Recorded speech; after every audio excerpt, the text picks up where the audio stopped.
Okay, let's unpack this. We are diving headfirst into what I can only describe as the F-person cinematic universe. That's a great way to put it. We are not just, passively watching reality television. We're actually holding the sources up to light, analyzing them as these pretty sophisticated cultural texts. Mm-hmm.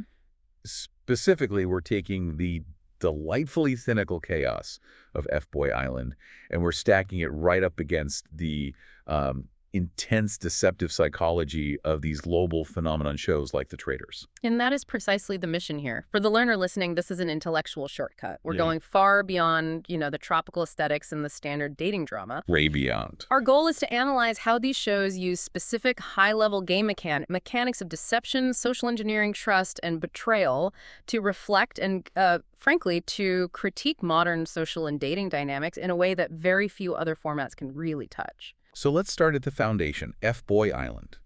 It's a premise that manages to be both perfectly simple and just brutally cynical about the state of human relationships. You have 3 female leads. They're looking for a genuine connection, and they have to pick partners from this huge pool of men. And the conflict is built right into that pool itself. The men are split into 2 groups. Usually it's about 50-50. Half are self-proclaimed nice guys. Right, the nice guys. They're supposedly there for a committed relationship, and if they're chosen, they're there to split a $100,000 cash prize with their partner. And the other half. The F-boys. The other half are the self-proclaimed F-boys. They are there for one thing, the $100,000. And they only get it if they can successfully trick one of the women into falling for them and choosing them at the very end. So the fundamental tension is just deception for maximum financial reward. What's fascinating here is the origin story. I mean, this wasn't some random network idea. The sources show the creator, Elan Gale, he's a veteran producer from the Bachelor franchise, which is famously sanitized. He designed this show with a really cynical goal. Was he trying to create the anti-Bachelor? He was, in essence. He was trying to inject honesty into the genre by embracing dishonesty as, well, a reality. That's an interesting way to do it. Gale's main frustration with traditional dating shows was that everyone puts on their best foot forward. They all claim to be there for the right reasons. Of course. But Gale pointed out that in real life, when you meet someone new, you often go home wondering, is this person who they say they are, or are they an F-boy in disguise, or, worse, just a liar? That feels like a much more pessimistic, but maybe a more accurate reflection of modern dating than the fairy tales The Bachelor is selling. It is a deliberate reflection. Gale's perspective was that the dating show format should reflect the real-world dating pool, which is highly varied. He said, and this is a quote from the sources, "Here's a number of people, some are really great, some are not." Wow. He felt the number one complaint he heard from people he knew was dealing with ghosting and just pervasive dishonesty. So the mission became, make a show explicitly about that problem, reflecting the reality that some partners are looking for something real and others are simply not. So the goal was honesty, but through this explicit framework of known deceit. Precisely. That brings us directly into Section 1, the core philosophy of deception, starting with those. I mean, they're very polarizing and loaded labels. Nice guy versus F-boy. If the show's trying to be honest about dating intent, how did the creator define this really stark binary? Well, Gale was very clear that for the purpose of the game, the labels were purely descriptive of dating intent or motivation, not moral character in a broad sense. Okay, break that down. A nice guy is defined as someone who is honest about seeking a committed relationship and a deep connection. An F-boy is someone who is honest about seeking fun or, in the show's context, the cash prize. The show absolutely needs this simple distinction to work. But the sources also immediately point out the nuance or maybe the fundamental flaw in that simplification. We, the viewers, were trained to assume nice guy equals good person and F-boy equals bad person. Exactly. But the source material insists that a nice guy isn't guaranteed to be a good person outside the game. He could hypothetically be racist or sexist or homophobic in his real life, but if he genuinely seeks a monogamous relationship on the island, he meets the show's criteria. So the label is transactional. It's completely transactional. Which raises a really interesting intellectual point. Could an F-boy, who is completely transparent with the women about only seeking casual fun or the prize, could he arguably be seen as more ethical than a nice guy who is secretly manipulative or dishonest about other parts of his character? Absolutely. Transparency, even when it's paired with questionable motives, can be a form of honesty.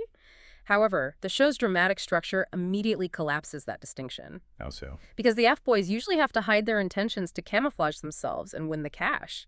If they were up front, the game wouldn't exist. The show thrives on the fact that F-boys must be active deceivers to succeed. So the show profits not from the inherent nature of the label itself, but from the dishonesty within the binary. The producers are fully aware of this. They admit that presenting human morality on a simple, nice guy boy spectrum is inherently reductive because real human morality operates on a very large spectrum. They're just doing it for the drama. It's reductive, but as one producer put it, it's hysterical, and that's what drives engagement. Now, turning to how they actually populate this artificial world, the casting strategy is key to maintaining the illusion. They essentially cast the two sides as if they were two separate shows. The nice guy casting was managed pretty traditionally, following the standard vetting for any dating show, looking for men who were genuinely putting their best foot forward for love. Right, but the F-boy casting was a search for a specific kind of playful, competitive cynicism. They sought men who wanted a fun summer show, meet women, bro out, and have fun on an island. They were looking for these high-energy, confident men who didn't necessarily take the romantic part seriously from the start. This sounds like a really high-risk endeavor for the production team. You're dealing with volatile personalities and very high stakes. How much of this binary is truly vetted and how much is based on trust? That's the critical detail. While the producers use thorough background checks, they're mining social media, talking to friends, Akiza's one significant caveat emerged in the source material.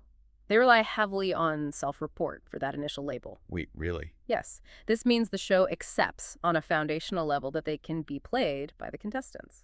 So the deception isn't just a theme of the show, it's baked into the very casting process. A man could lie about being a nice guy to avoid initial suspicion, which immediately gives him a strategic advantage. Precisely. If a presumed nice guy is revealed to be an F-boy late in the game, the betrayal is just magnified for the audience and the women. The show is constantly negotiating this layer of intentional, self-declared ambiguity.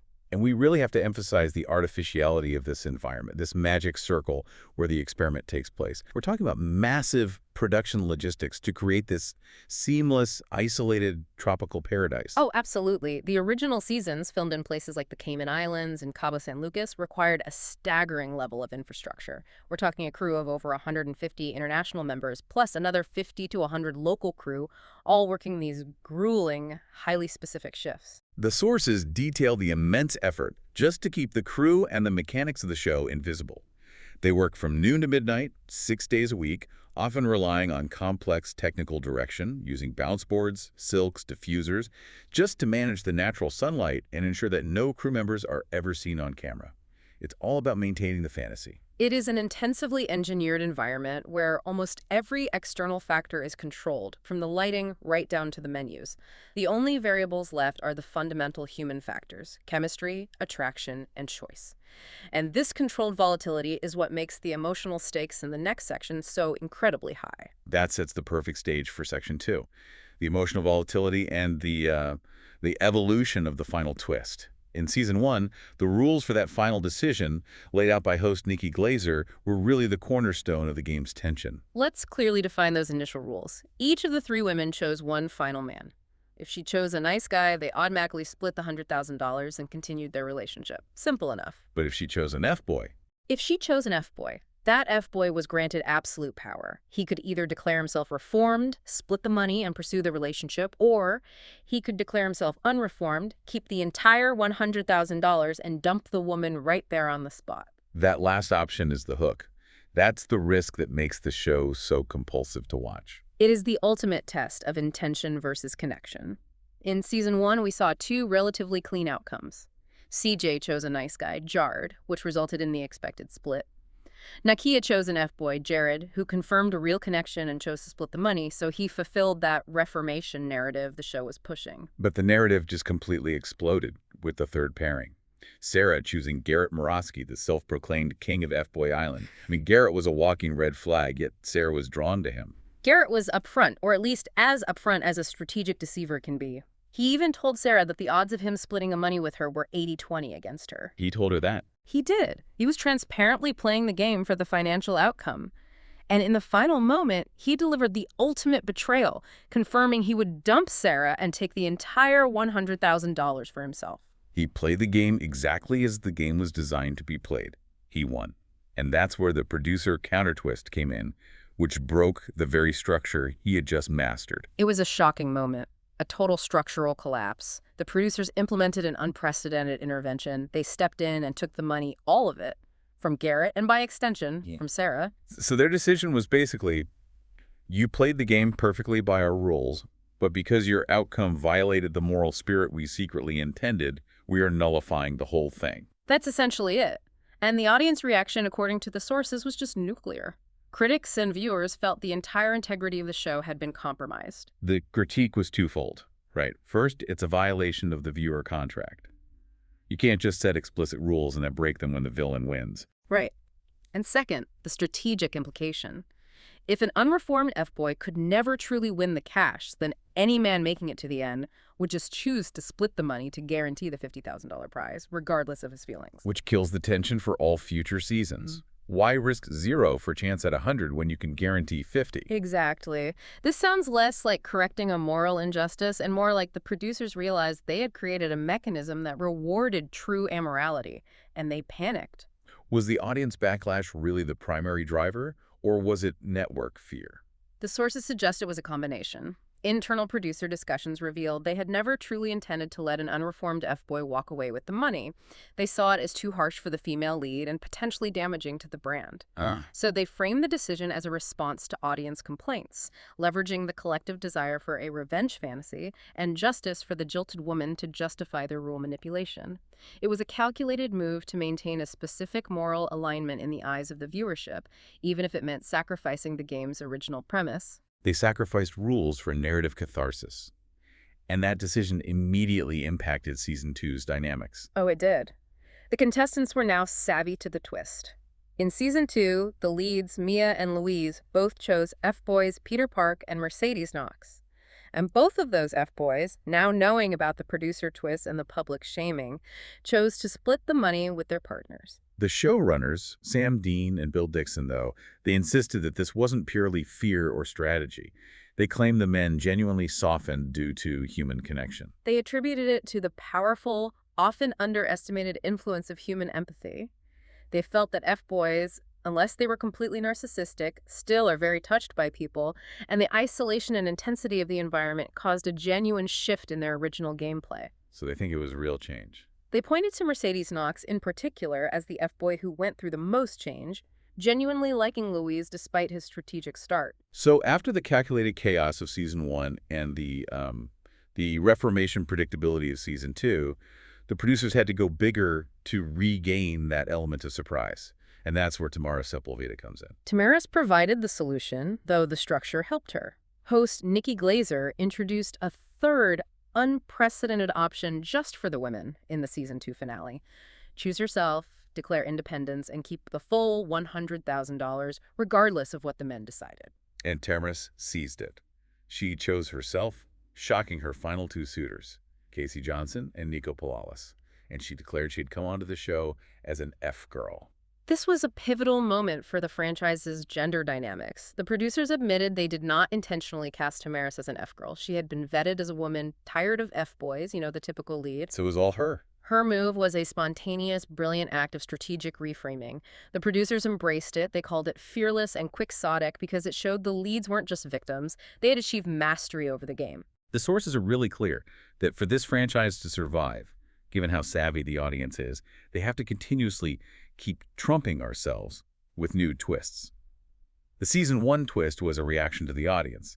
The Season 2 twist with Tamaris was a reaction to the predictability caused by the Season 1 twist. It's the show actively fighting entropy. This continuous rule manipulation is the lifeblood of the show.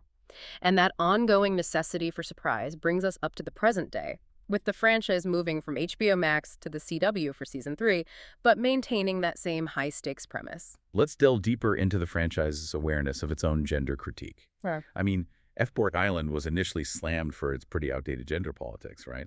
It framed women solely as victims of male deceit.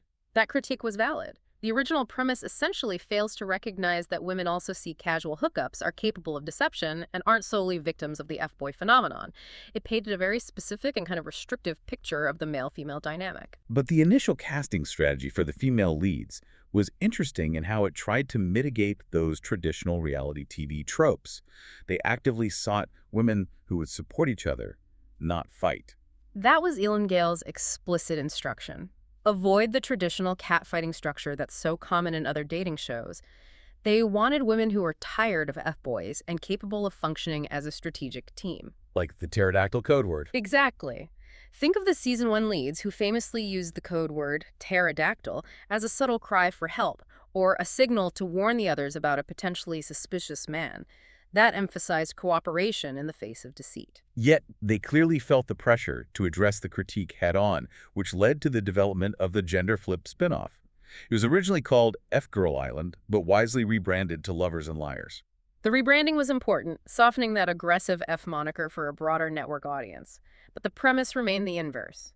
3 male leads dating 24 women, split into nice girls and bad girls liars. The stakes are an exact mirror of the original show. So if a man chooses a nice girl, they split the $100,000. If he chooses the bad girl here, she has the option to keep all the money. Correct. And crucially, the male leads for Lovers and Liars Season 1 were all familiar faces returnees from previous FBoy Island seasons: Casey Johnson, Benedict Polizzi, and CJ. Which immediately sets up a meta-narrative for the savvy audience, as these men were veterans of the game. Viewers were watching men who had seen the previous outcomes and twists and were theoretically equipped to detect the deception. They were supposed to be the learners of the franchise, putting their hard-earned knowledge to the test. So did the bad girls emulate the revolutionary Tamara's F-girl move and take the money in the Lovers and Liars finale? Surprisingly, no. The outcomes were relatively soft. Casey chose Hannah, Benedict chose the F-girl Jan Danielle, and CJ chose Kiara. All 3 of the winning women chose to split the money. Though producers later highlighted that one eliminated F-girl India had explicitly stated her intention to keep the money if she had won.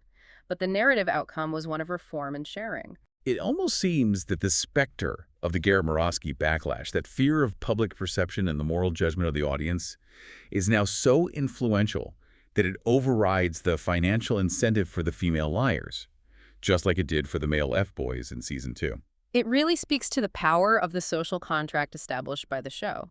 The game is played under a moral microscope, and winning by purely Machiavellian means, even when the rules allow it, incurs a social cost that $100,000 might not fully compensate for. That said, despite the innovative premise, Lovers and Liars didn't exactly catch fire. The sources note significant struggles with network performance. Yeah, it was one of the CW's lowest-rated shows of the season. The network ultimately pulled the final 3 episodes from the broadcast schedule, releasing them only on the network app. Wow. It just highlights the fragility of these formats, especially when you're attempting a platform shift and a gender flip. The audience might have simply preferred the original premise or maybe found the dynamics too predictable after the major twists of the original show. And looping back to the mothership, FBoy Island Season 3, we have to address the most significant metacasting element: the return of Benedict Polizzi. He was a lead in Lovers and Liars and then came back as a contestant in FBoy Island Season 3. Benedict's return, dating lead Katie Thurston from The Bachelorette, was instantly highlighted by critics as a potential heartbreaking twist. His presence immediately forced the audience to view the season through a lens of strategic calculation. Why was his return such a red flag for savvy viewers? The signs are glaring. First, Benedict openly joked about the process being a game, suggesting that everyone is playing a game, which reveals this hyper-competitive, strategic mindset that conflicts with the nice guy ideal. Okay, that's one. Second, he demonstrated this kind of psychological dismissal of his rivals. When Vince Yu returned love-drunk from a successful date with Katie, Benedict just dismissed him in a confessional by saying, "You're Vince."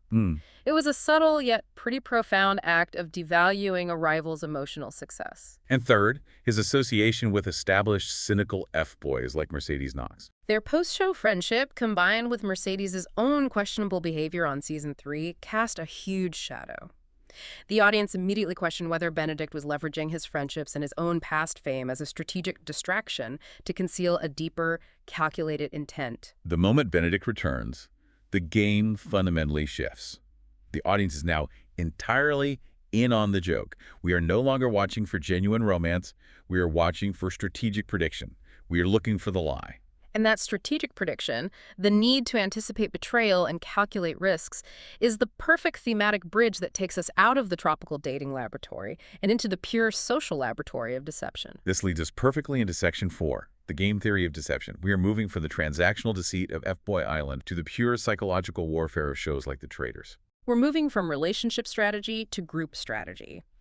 The Traitors, which originated as De Verraders in the Netherlands and has just exploded into over 25 global versions, is not just reality TV. It is, as the sources analyze, a trickster-like transformative cultural artifact.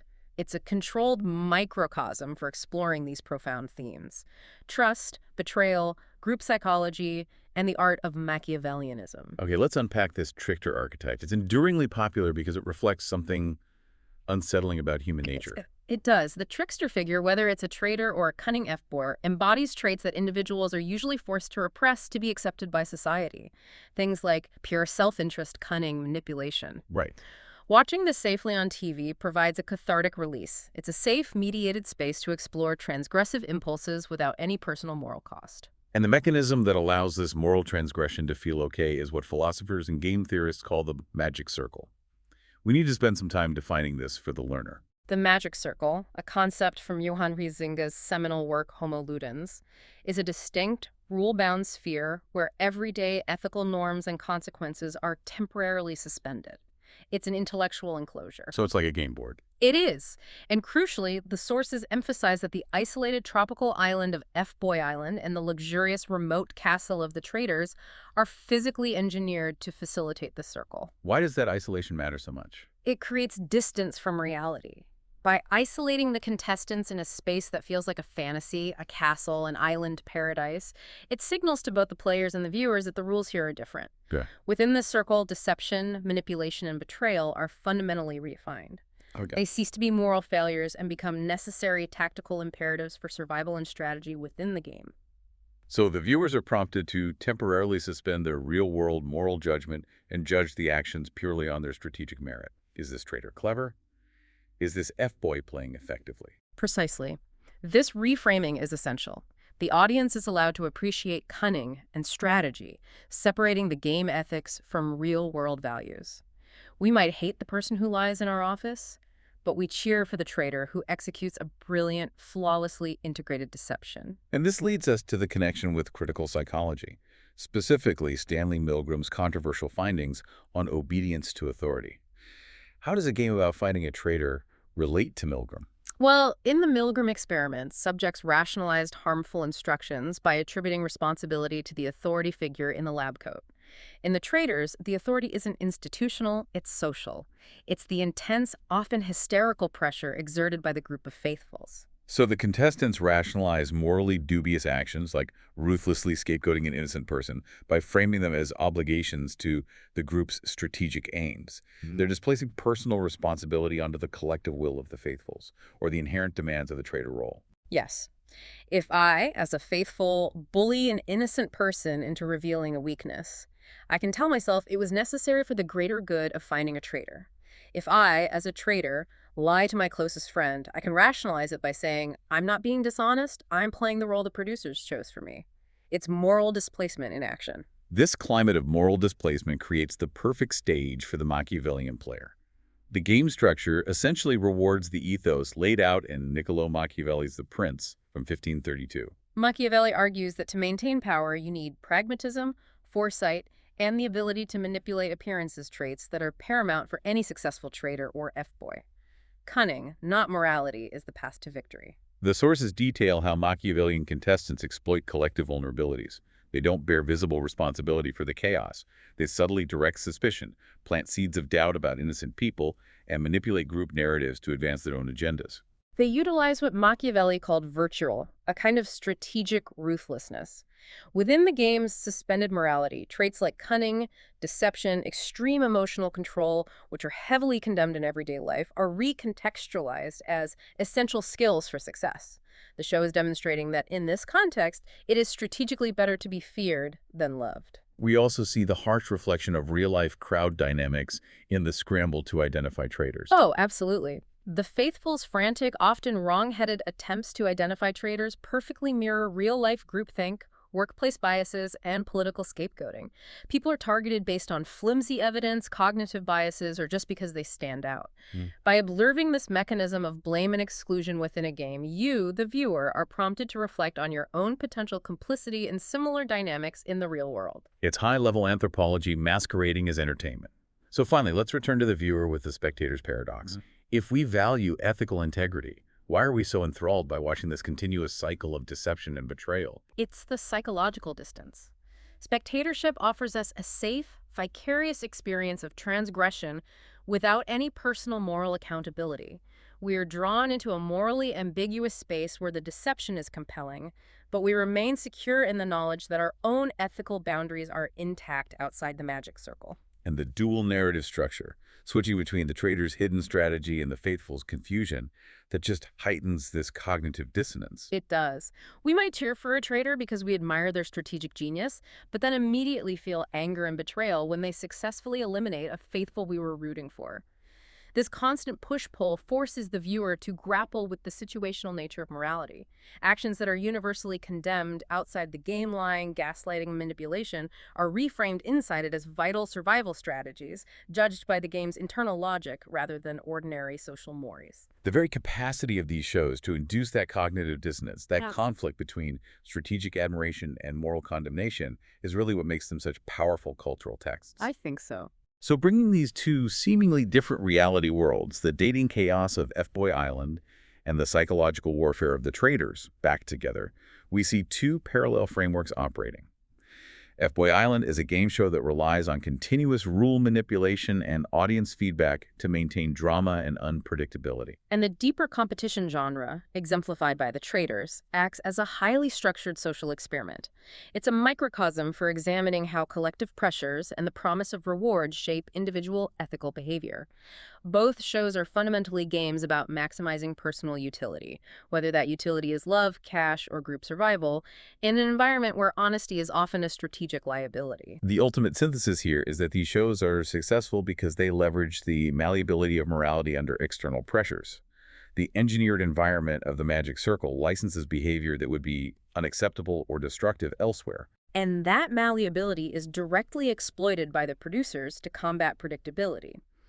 For a franchise like FBoy Island, the need to maintain viewer engagement and defy expectation is paramount. The constant need to one-up the audience with new twists, the radical Season 1 money pull that reversed Garrett's victory, the Season 2 F-Girl reveal through Tamaris, that is a necessity for longevity in a genre where viewers are increasingly savvy and focus purely on strategic gameplay, much like the contestants themselves. It seems like the true power of these programs lies not just in the drama they present, but in the internal conflict they create for the viewer. We are constantly choosing sides.